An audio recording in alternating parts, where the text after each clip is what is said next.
எந்த பணக்காரன் வீட்டுக்காவது ஒரு ஏழை உள்ள போக முடியுமா?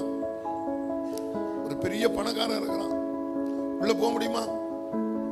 இன்னைக்கு நிறைய பாஸ்டர்மார்களே நெருங்கி போக முடியல தெரியுமா? அப்பாயின்மெண்ட் இருக்கான்றான். இதெல்லாம் நான் எழுதாது. பெரிய பெரிய ஊழியக்காரங்களை பார்க்கணும், நீ ஐயா நீ என் மேல கை வச்சா போதுன்னு வந்து நிக்குதுங்க, அப்பாயின்மெண்ட் இருக்கான்றான். யாரு? அடி ஒரு அடிகள். இந்த ஊழியக்காரன் சொல்ல மாட்டான், கூட இருக்கிறதுங்க இருக்கு பாருங்களேன். நான் ஒரு பெரிய ஊழியக்காரரை பார்க்கறதுக்காக போனேன். அப்பாயின்மெண்ட் இருக்கா அப்படின்னாரு அந்த ஊழியக்காரர்.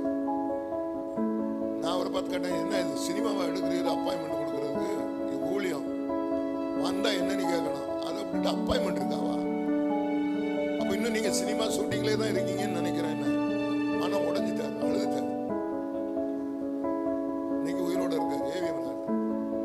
விசுவாசிக்கிட்ட அப்பாயின்மெண்ட் கேட்கப்படாதியா, அவனே நொறுங்கி போய் வருவான். என்ன ஏதுன்னு கேட்டு நீங்க அவனுக்கு பதில் சொல்லணுமே இல்லையா, அப்பாயின்மெண்ட் வாங்கிட்டு வரணும். ஐயோ அப்படின்னு சொல்லி தள்ளாச்சு. ஐயா மன்னிச்சிருங்கய்யா, வாங்க, உண்மையான மனுஷன் அவர். வாங்கய்யா வாங்கய்யா உட்காருங்கய்யா உட்காருங்கன்னு சொல்லி உட்கார வச்சு பேசி எனக்கு டேட்டு கொடுத்தாரு ஆவடிக்கு. அப்படி கூட்டிட்டு வந்தேன் ஆவடிக்கு 2-3 தடவை அவரை கூட்டு வந்திருக்கேன். வேண்டிகுண்டாவுக்கு ஒரு தடவை கூட்டு போனேன். அந்த மனுஷன் இன்னைக்கு நல்லா உயிரோட இருந்து ஊழியம் செய்யறாரு. அல்லேலூயா. நெருங்க விட மாட்டானுங்க நம்ம ஆளுங்க. நல்ல ஒரு ஊழியக்காரரை நீங்க உயிர் போய் பார்த்துட முடியுமா? அந்த நிலைமை உங்களுக்கு எனக்கு வரக்கூடாது. உன் வாசல்கள் இரவும் பகலும் பூட்டப்படாமல் திறந்திருக்க வேண்டும் ஐயா.